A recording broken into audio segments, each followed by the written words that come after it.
I think this is the most fundamental question that everyone should ask themselves. Do you believe Alleria has full control over herself? Alleria is accepting void into herself at a scary rate. And right now, she does have control, but I will remind you that we saw what happened to the Nerubians that thought that they had free will. Once Xal'atath decided she wanted control, Xal'atath ceased control. So there is a great opportunity here where Alleria thinks that she is harnessing as much void power as possible. And funnily enough, Xal'atath encourages her. It does not seem as if Xal'atath is too worried about the fact that Alleria is absorbing more and more void power. In fact, Xal'atath seems curious to have Alleria fully utilize the power of the void. And I think there's a reason for it. Xal'atath knows that if Alleria fully gives herself to the void, Xal'atath will be in full control of Alleria. So, should Yrel show up, and should Alleria already fall completely to the void, Turalyon will have every reason to join up with Yrel and the Army of the Light, because his wife is gone. Now you can look at this and you can see the love that Turalyon has for Alleria and realize that he will destroy. There is nothing he will not destroy in the quest to save Alleria's life. Nothing. My theory currently is that Locust Walker works with Xal'atath. I don't trust Locust Walker at all. I believe that he is preparing Alleria's ultimate vessel. Xal'atath's ultimate vessel. I think that's why Xal'atath is also encouraging Alleria to go deeper, to give herself over to the void. Because Xal'atath is going to claim Alleria's body. Now this is where most likely Turalyon loses his shit entirely. And if you think Turalyon is going to honor Anduin or the Alliance or the Horde in any way, shape, or form, you're out of your mind. There's also a world that has already been set up that Yrel and the Army of the Light can use in order to radicalize Turalyon. You see the conflict or the tension between Turalyon and the Horde. Turalyon does not like the Horde. Not one bit. So all that is required is for Yrel, in the depths of his despair at the loss of Alleria, Yrel should just whisper in his ear that all of this was made possible through a weak king that would rather play house with the Horde than actually take a stand for the light. And Turalyon will switch in no time.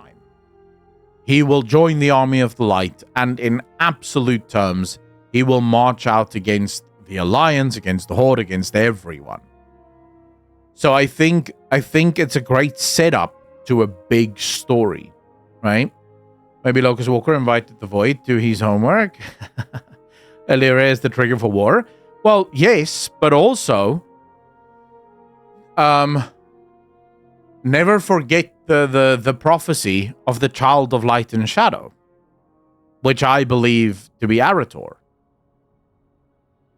While Alleria may in fact be the catalyst to start one of the greatest wars World of Warcraft has ever seen, because I do firmly believe that Blizzard is moving away from the faction war, and instead Blizzard is building a new faction to become the permanent enemy.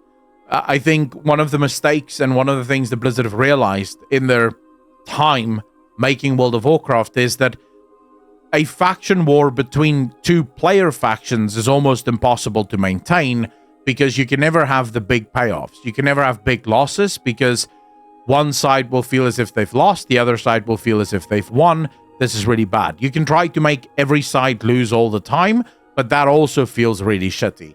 So instead, you have to continuously come up with these endings that make both sides kind of win, but then that starts to feel a little bland and boring and empty after a while because players start to predict that this is exactly how it's going to play out. However, when you have a faction, the Empire, for argument's sake, you have the Empire, you have the Army of the Light as the main opposition for the Horde and the Alliance, then suddenly losses are perfectly acceptable. We can lose against NPCs. We don't like losing against other players, but losing against NPCs, that's fine.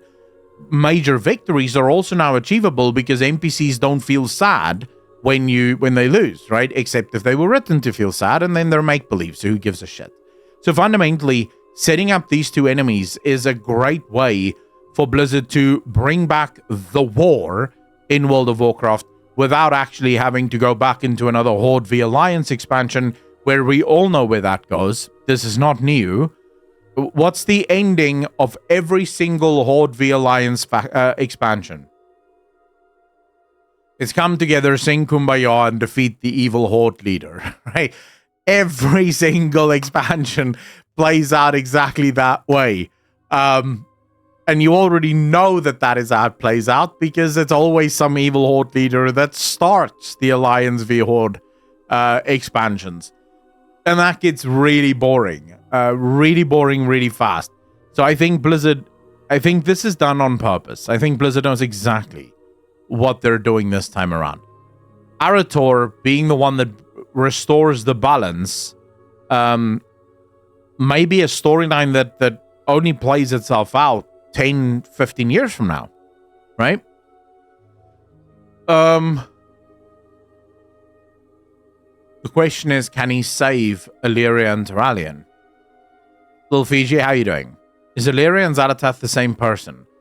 My theory is that they could be the same person, but I see a lot of people having a lot of trouble with that theory, Diffin.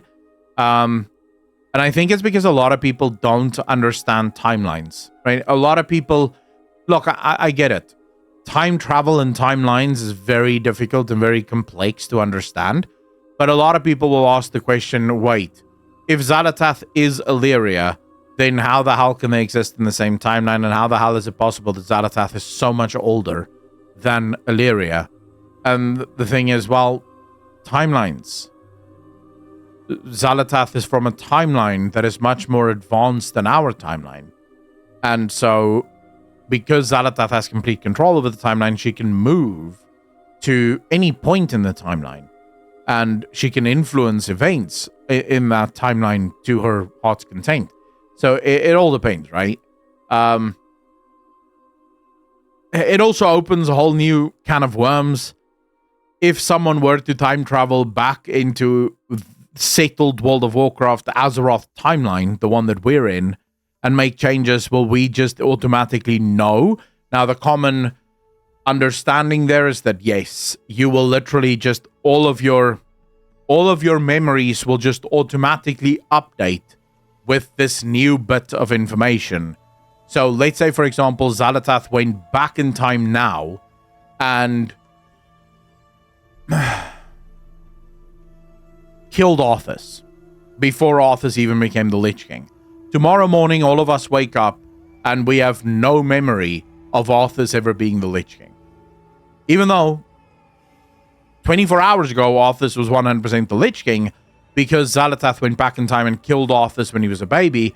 Arthas never becomes the Lich King, and therefore we have no recollection of Arthas ever being the Lich King. That is at least the accepted theoretical stance on time travel, should time travel be possible. This is why you have all of these rules that's been invented where you're not actually allowed to, if time travel was possible, you would never be able to travel back into your own past, because it gets to this whole thing, what would happen if you killed your own grandfather, right? Then you suddenly stop existing, but it's you who killed your grandfather, and since you would stop existing at the death of your grandfather, you can't actually kill your grandfather because you would stop existing when you kill your grandfather. So it's this whole can of worms. This is why it's always very, very important, if you are going to do time travel, to keep it as pure as possible and try to keep it as simple as possible. not going too deep into the paradoxes, because the paradoxes will eventually turn it into a mess. It is a mess. Once you start getting into the butterfly effect and how the butterfly effect will affect things.